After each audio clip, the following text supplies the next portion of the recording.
Hey guys, HDvee here and welcome to a brand new video. Today we've got some new DLC leaks to go over for the Indigo Disk, all about Gita and then Terapagos and then some other things as well about potential time machines in the hidden treasure of Area Zero. There's a lot of stuff to break down and get into today, so if you're excited for the video, as always, make sure to drop a like down below. Let's try and hit 500 likes, it really helps out. Leave a comment with your thoughts on anything we cover in today's video. Subscribe if you're brand new for daily Pokemon content. Ring the notification bell. With all of that out of the way though, let's get into the video and I really hope that you enjoy. So, starting things off, the first image that we're going to be going over today is part of this tweet here from Riddler-Ku saying, wow, who's the artist? Do you think similar things would happen in Sudachi 2? So, in Indigo Disk. So, we have an image of Gita here as like a child and she's kind of like surrounded by Glimora and then she kind of like starts, I guess, fusing with Glimora a little bit. And it's basically a very much similar situation to like Lucamine and Nihilego, and basically Riddler-Ku here is saying, do you think something similar happens in Indigo Disk? Now, I don't know why he would randomly just tweet this out. Obviously, you can appreciate the art, but the fact that he's also gone on to say, do you think that something similar could happen in the Indigo Disk, I think is very likely. And I don't think it's talking about Gita being like fused with Glimora and stuff. I don't think it's anything to do with Glimora. I think that the person that's going to be getting potentially fused with something, if anybody, is going to be Kieran and Dokutaru. We already know that Dokutaru has like another form that opens up out of this small Dokutaru. It's kind of like a cocoon shell, and then something else kind of comes out of it, and maybe whatever comes out of Dokutaru fuses with Kieran, because I feel like they're already kind of fusing a little bit, at least with like mind controlling and stuff, because that seems to be what is happening with Kieran, especially in the end of the Tio Mask. And so I think from what he's referring to here, saying, do you think something similar could happen? In this sense, it would be Kieran kind of fusing with Dokutaru maybe, and then we have to like battle, like just how we had to battle Lucamine fused with Nihilego. It might be something similar like that in the Indigo Disk DLC. It could be about Gita, no idea, but I mean, Gita's not even that much of an important character. Like, yeah, she's one of the best champions, quote unquote, in Paldea, but she doesn't really have a lot of much of a story, and she's a terrible champion. It's not like anybody really had difficulty with her. It's not like a Cynthia or something like that. So, I don't know, maybe she fuses with something in the Indigo Disk, and that makes her really strong.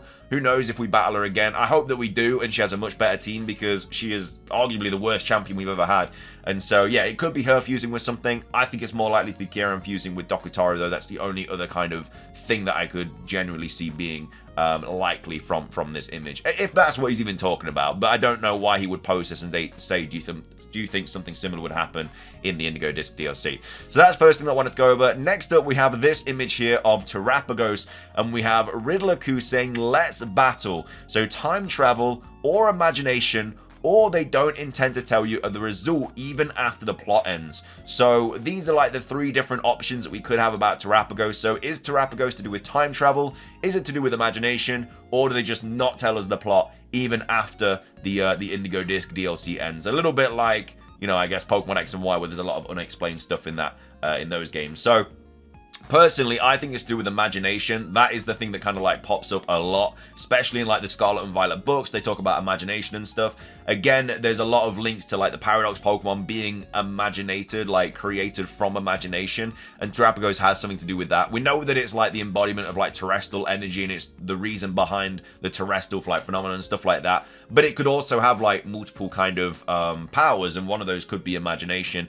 And again, that could be another way how this PKX-like feature is introduced into the game. Maybe we imagine Pokemon through Terapagos, and that's how we can create them. Very unlikely now from what Riddler-Ku has said recently, but at the same time, it's still a possibility. We have Jean here saying, I'm not surprised. It's very obvious they are making this vague and let the community argue between it, as that's how paradoxes work. Yeah, these are the different options that Terapagos could potentially be about. And yeah, I personally think it's imagination, because he also went on to say this as well. So do you agree on this book, especially the first part? So Sapiens, a brief history of humankind. So he's kind of just like talking here about what part of this book we kind of need to pay attention to. So just the part about cognitive revolution. So when we go to the actual book, we have Soul Silverheart talking about this here, saying, okay, Ku helps me out, but I think that I cracked this. This is about his previous riddle. So obviously this one here about Terapagos. So these two are kind of like linked together. And remember, Riddler-Ku did say that it was going to go like into detail about a lot of stuff when a new trailer was around the corner. So potentially there could be a new trailer around the corner, because he's kind of like just dropping leaks every single day. But anyway, this is about his previous riddle. He wanted us to battle on whether we think if the whole Area Zero plot will be about time travel, imagination becoming real, or it just won't be explained. So this book is a brief history of mankind according to this author.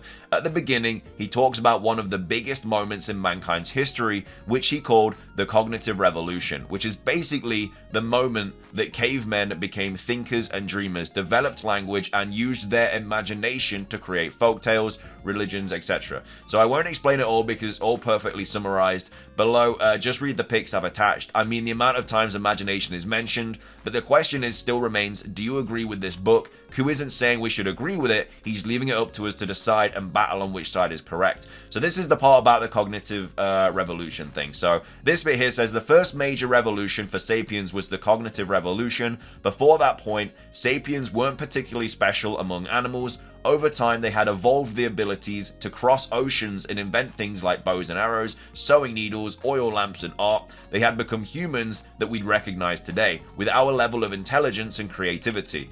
But until the cognitive revolution of 70,000 years ago, they weren't superior to other humans. Although the use of the fire hastened sapiens' ascent, it was the cognitive revolution. So that was the first part. And then the second part is this part here, where they say, a third benefit of the sapiens language during the cognitive revolution in Harari's Sapiens was how it used to create fictions. So fictions are obviously imagination, like fiction is imagination, is created, it's not real. Also known as social constructs or imagined realities. So being able to communicate information about things that don't exist doesn't seem like an advantage, but sapiens seem like to be the only animals who have this ability to discuss things that don't have a physical presence in the world, like money, human rights, corporations, and God. For instance, you can't convince a monkey to give you its banana on the argument that if it does, it will get unlimited bananas when it dies and goes to heaven. Your negotiations with monkeys are limited because you can only promise towards, I don't know, something about... Either way, the main thing to take away from this is about, like, imagination and stuff, and how...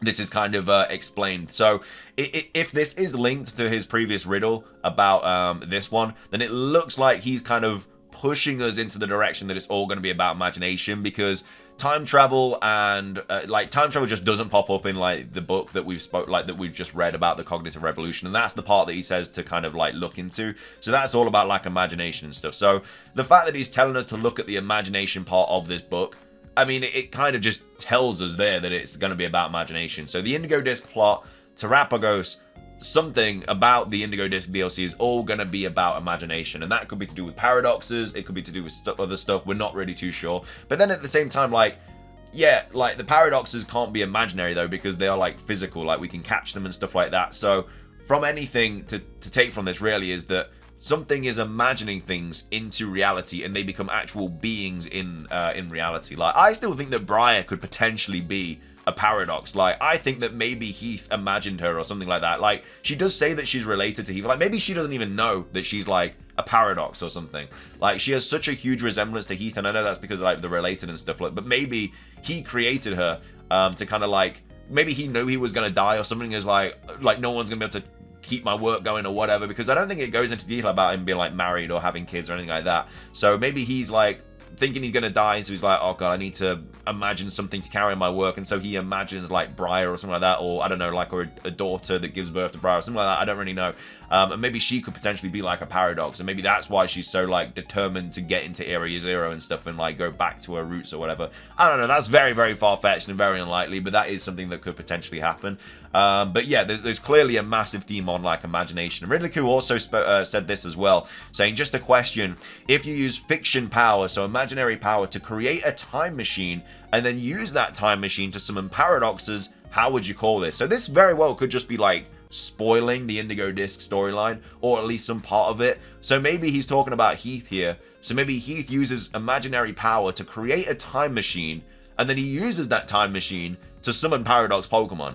So the paradox Pokemon, I guess, wouldn't necessarily be imaginary. They would just be coming from something that is imaginary that he's using to kind of create them. I don't know. It's going into like a lot of detail about this whole imaginary thing, but clearly it's something to do with like imagination and stuff. But Either way, I'm very excited to see what the Indigo Disk holds. Looks like we're going to be getting some really cool stuff on the horizon for the second part of the Hidden Treasure of Area Zero DLC. But that is going to be everything for today's video. I hope you guys enjoyed. If you did, please do consider hitting the like button down below. Let's try and hit 500 likes. It does really help out. Leave a comment with your thoughts on all of the leaks that we went over today. Do you think that Kieran is going to be fusing with Dokutaro? Do you think it is going to be Gita, or do you think it's going to be somebody else? What are your thoughts on the whole like imagination thing as well? Do you think that it's going to be a ton of like imagination kind of links and stuff in the Indigo Disk DLC, or do you think it's just going to be like something to do with time travel or something? Because he also speaks about time travel here and imagination, and then in this tweet he talks about both. Kind of like time travel with the time machine and then also fiction for imagination. So maybe it's about all three. Maybe this is about all three. Like maybe it's about imagination, time travel, and then also there's unexplained things as well once we beat the Indigo Disk. But